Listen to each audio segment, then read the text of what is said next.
नमस्कार दोस्तों, स्वागत है आपके अपने YouTube चैनल गुरुकुल 24 में। और आज हम पढ़ रहे हैं चक्रवात जो साइक्लोन भारत में आया है, अम्फान तूफान के बारे में। तो अम्फान चक्रवात क्या है, इसको टॉपिक को समझने के पहले हम सबसे पहले समझेंगे कि ये साइक्लोन या चक्रवात होते क्या हैं, फिर इनका प्रभाव क्या पड़ता है, किस प्रकार से ये असर डालते हैं, किस प्रकार से ये पैदा होते हैं। उसके बाद ये अम्फान जो अभी रिसेंटली आया हुआ एक तूफान है, चक्रवात है, साइक्लोन है, और इसकी एक समरी, और लास्ट में हम इस टॉपिक से आने वाले जो हमारे अपकमिंग एग्जामों में एक्सपेक्टेड क्वेश्चंस हैं उनको कवर करेंगे। तो पूरे वीडियो को लास्ट तक देखिएगा। तो सबसे पहले हम देखते हैं कि ये जो अम्फान चक्रवात है ये है क्या चीज़। तो चक्रवात रिसेंटली पैदा हुआ है बंगाल की खाड़ी में, इस साउथ वाले पोर्शंस में। यहाँ से वो बढ़ते बढ़ते विशाखापट्टनम इस रूट से होते होते ये सीधे वर्टिकली जाके हल्दिया पोर्ट की तरफ इस तरफ जा रहा है। यानी ये जो मेजर एरिया जो कवर करने वाला है वो ये बंगाल का पूरा पोर्शन, बांग्लादेश का पूरा रीजन, तो सिक्किम मेघालय का कुछ रीजन इससे अफेक्टेड हो रहा है। अब इसके बाद हम समझते हैं सबसे पहले कि ये साइक्लोन होते क्या हैं। तो जैसा कि आप स्क्रीन में देख सकते हैं, जिस भी जगह पे एक लो प्रेशर जोन क्रिएट होता है और लो प्रेशर जोन के साथ साथ में उसकी चारों तरफ हवाएं चलने लगती हैं। तो जैसे फॉर एग्जांपल आपने भंवर देखी होगी, कभी अंधड़ आई होगी, कभी धूल में आपने देखा होगा कि एक भंवर जैसे निकलती है जिसका निचला हिस्सा नुकीला होता है और ऊपर का हिस्सा फैला हुआ होता है। तो जो हिस्सा नुकीला है वो उसका समझ लो आई कहलाता है, निचला वाला पोर्शन। और इस तरीके से चक्रवात है, साइक्लोन है, ये चलते हैं। तो इस तरीके से ये एक प्रकार का क्या हवा का संचरण है। लेकिन जब इस हवा में समुद्र के पानी की नमी मिल जाती है तो ये बारिश भी करता है, तो उससे ये प्रभावी हो जाता है। और वो स्टॉर्म जो है जिस भी तट पे, जिस भी कोस्टल रीजन में पहुंचेगा तो उस जगह के एरिया को बहुत ज्यादा डैमेज करता है। वहाँ तेज हवाएं चलेंगी, वहाँ पे खूब बारिश होगी और उससे वो क्षेत्र प्रभावित होता है। पहला टॉपिक देखा कि इसका जो केंद्र होगा वो लो प्रेशर जोन होता है। तो लो प्रेशर नीचे रहेगा, हाई प्रेशर ऊपर की तरफ रहेगा। ठीक है, तो जैसा आप स्क्रीन में देख सकते हैं, लो प्रेशर जोन की वजह से ये क्रिएट हुआ और ये आगे बढ़ते बढ़ते फिर जाकर के इंडिया के कोस्टल एरिया को कवर करेगा। उस तरीके से चक्रवात में क्या होगा, तेज हवाएं चलती हैं, वर्षा के साथ में ये आगे गतिशील भी होता जाता है। और इनका जो डायरेक्शन होता है, जो उत्तरी गोलार्ध में यानी नॉर्दर्न हेमिस्फीयर में इनकी जो डायरेक्शन होती है वो काउंटर क्लॉकवाइज होती है। ठीक है, और जो सदर्न हेमिस्फीयर में यहाँ पर भी क्लॉकवाइज मूवमेंट करते हैं। उसके बाद हम देखते हैं ये ट्रॉपिकल साइक्लोन क्या होते हैं। कर्क रेखा ट्रॉपिक ऑफ कैंसर और मकर रेखा ट्रॉपिक ऑफ कैप्रिकॉर्न, इन दोनों के बीच का जो क्षेत्र है इसको हम बोलते हैं ट्रॉपिकल एरिया। ये जो ट्रॉपिकल एरिया, पूरे सूरज की रोशनी साल भर इन स्थानों में पड़ती है। तो जिस जगह पे सूरज का तापमान बढ़ता है वहां पर लो प्रेशर जोन क्रिएट होते हैं। लो प्रेशर जोन क्रिएट होते हैं यानी वहां पर संवहन के द्वारा, कन्वेक्शन के द्वारा एयर का फ्लो वो वर्टिकल ऊपर की साइड में होता है और नीचे उसको रिप्लेस करने के लिए हाई प्रेशर जोन के जो कंटेंट है वो आकर के उसको कवर अप करते हैं। इस पूरे रीजन में जब भी दुनिया में कहीं पर भी साइक्लोन आते हैं तो इनको हम बोलते हैं ट्रॉपिकल साइक्लोन। अब साइक्लोन के अलग अलग एरिया में अलग अलग नाम है। जैसे हम तो यहाँ पे इंडिया में साइक्लोन बोल रहे हैं, चक्रवात बोल रहे हैं, तो ऐसे ही अलग अलग ओशन पे आने वाले जो चक्रवात हैं या साइक्लोन है उनको अलग अलग नाम दिए गए हैं। तो कुछ जो हैं जो एग्जामों में आते हैं सीधे सीधे हम उनको देखते हैं। जैसे आप यहाँ पे देख सकते हैं कि यहाँ पे जो साइक्लोन आता है चाइना के साइड में, इसको इस वाले को बोलते हैं टाइकून। दूसरा है जो ऑस्ट्रेलिया के ईस्टर्न साइड में आता है, इसको बोलते हैं विली विली। ठीक है, सिमिलरली मिड लैटिट्यूड वाले रीजन है इनको बोलते हैं टॉर्नेडो। उसी प्रकार से जो इंडिया और यहाँ पर जो मेडागास्कर के रीजन में आते हैं इनको तो हम चक्रवात या साइक्लोन ही कहते हैं। यानी ये जो पूरा अटलांटिक ओशन है, इस अटलांटिक ओशन के रीजन में जितने भी साइक्लोन आते हैं इनको हम हरिकेन ही बोलते हैं। प्रशांत महासागर के उत्तरी वाले पोर्शन में भी जो साइक्लोन आते हैं इनको भी हम यहाँ पर हरिकेन कहते हैं। किस जगह पे टाइफून कहते हैं, किस जगह हरिकेन कहते हैं। तो एक पहले चीज आप इसको याद रखेंगे कि ये साइक्लोन कैसे आते हैं ये हमने समझ लिया, किस रीजन में आते हैं वो समझ लिया, क्यों आते हैं ये समझ लिया।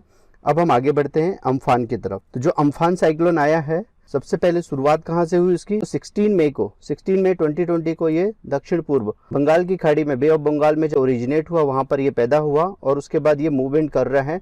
तो इससे जो प्रभावित होने वाले राज्य हैं वो उड़ीसा, पश्चिम बंगाल, मेघालय, सिक्किम व बांग्लादेश के तटवर्ती क्षेत्र हैं, ये सबसे ज्यादा इससे प्रभावित हुए हैं। उसके बाद इसका जो प्रारंभिक नाम है, जब से ये ओरिजिनेट हुआ है, इसका ओरिजिनल नाम जो है उसको बोलते हैं ट्रॉपिकल साइक्लोन 01B। यहाँ पे याद रखने की जरूरत है कि ये प्री मानसून साइक्लोन है, शुरुआत के पहले का ये साइक्लोन है। जो इस प्रकार के जो साइक्लोन होते हैं ये काफी प्रभावी होते हैं, काफी घातक होते हैं, क्योंकि ये लो प्रेशर जोन की तरफ में बहुत तेजी से अट्रैक्ट होते हैं। इसका जो ये अम्फान नामकरण है, ये नामकरण दिया है थाईलैंड ने। तो इसके नामकरण की प्रोसेस क्या होती है एक बार मैं बताता हूँ। इंडिया और उसके सराउंडिंग के 64 नेशंस ने, देशों ने अपने हिंद महासागर के रीजन में नाम रखने का एक कल्चर अडॉप्ट किया है, जिसके बेसिस एक कंट्री ने 8 नाम पहले से दे के रखे हैं कि यदि कोई आएगा तो उसको हम उस तूफान को ये नाम देंगे, उस चक्रवात को ये नाम देंगे। तो सीक्वेंस में अभी जो इंडिया में आया हुआ है ये साइक्लोन का नाम दिया है थाईलैंड ने, इसका नाम है अम्फान। तो अम्फान का मतलब होता है आसमान या फिर आकाश, ठीक है। इसी तरीके से यदि अब आने वाले समय में फिर से कोई भी यदि तूफान इस प्रकार से चक्रवात आता है तो उसका नाम भारत के द्वारा दिया जाएगा, जिसका नाम पहले से डिसाइडेड है, वो है निसर्ग। निसर्ग नाम दिया जाएगा अब यदि कोई तुरंत इसके बाद में आएगा तो लास्ट ईयर हमने देखा था कि भारत में एक फानी नाम के आया था, तो फानी भी इस तरीके से हिंद महासागर या इंडियन ओशन के सराउंडिंग स्टेट्स नहीं दिए थे। उसके पहले आपने एक नीलोफर भी सुना होगा। तो ये सारे नाम जो है ये हिंद महासागर के सराउंडिंग में लगने वाले नेशन ने मिलके ही तय किए हैं। अब यहाँ पे देखते हैं इस प्रकार से जो चक्रवात आते हैं, इन चक्रवात को हमारे पास ऑब्जर्व करने के लिए एक जो मौसम का डॉपलर राडार है, ये कहाँ पर है, विशाखापट्टनम में। यहाँ से इसको पूरा ट्रैक किया गया है। और उसके बाद हम इसके बारे में और फैक्ट देख लेते हैं। 21 साल के बाद में भारत में आने वाला ये सुपर साइक्लोन है। साइक्लोन और सुपर साइक्लोन में अंतर सिर्फ उसकी इंटेंसिटी से है, यानी कि उसमें तेज हवाएं चलना, यदि वो कैटेगरी 3 के तो वहाँ उसको हम कहते हैं सुपर साइक्लोन, ठीक है। इसकी स्पीड लगभग होगी 185 किलोमीटर पर आवर, 1 घंटे में 185 किलोमीटर पहुँचना, ठीक है। तो इस स्पीड से इसके पहले जो आया था वो 99 में पारादीप में सुपर साइक्लोन आया था। उसके बाद ये अभी भारत में आया है। उसके बाद तो बांग्लादेश का हाटिया आइलैंड और इंडिया का दीघा आइलैंड, इन दोनों के बीच में जो सुंदरबन का रीजन है उस सबसे ज़्यादा इस जगह पे नुकसान हुआ है। साफिर सिम्पसन स्केल के अनुसार ये जो साइक्लोन है, इस साइक्लोन की कैटेगरी 3 है, यानी कि इसमें जो स्पीड है विंड की वो 185 किलोमीटर पर आवर से ज़्यादा है, ठीक है। तो साफिर सिम्पसन ने हवाओं की गति के हिसाब से ऐसा स्केल बना के रखा हुआ है, जिसके बेसिस पे दुनिया में कहीं पर भी किसी भी प्रकार के साइक्लोन या तूफान आते हैं तो उनको अलग अलग 1, 2, 3 कैटेगरी में लिया गया है, जिसमें 1 कैटेगरी सबसे लो है और 5 कैटेगरी सबसे हाई है, यानी बहुत डेंजरस वाली सिचुएशन है जहां विंड की स्पीड ज़्यादा होगी। तो 120 नॉटिकल माइल की से ज़्यादा स्पीड वाले जितने भी साइक्लोन होंगे उनको हम सुपर साइक्लोन बोलेंगे।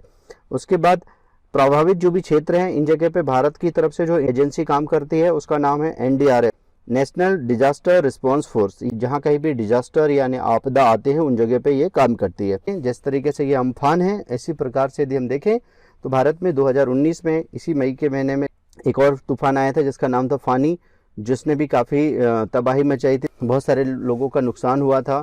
इसी तरीके से अभी जो ये तूफान आया है इसमें से लगभग 3 से 5 लाख लोग जो हैं इन कोस्टल एरिया के वो प्रभावित हुए हैं। इनको बंगाल सरकार, उड़ीसा सरकार ने अपनी अपनी जगहों पे सही सुरक्षित जगहों पे डिप्लॉय कर दिया है, ठीक है। तो ये था हमारा आज का सेक्शन जो हमने अम्फान तूफान के बारे में पढ़ा।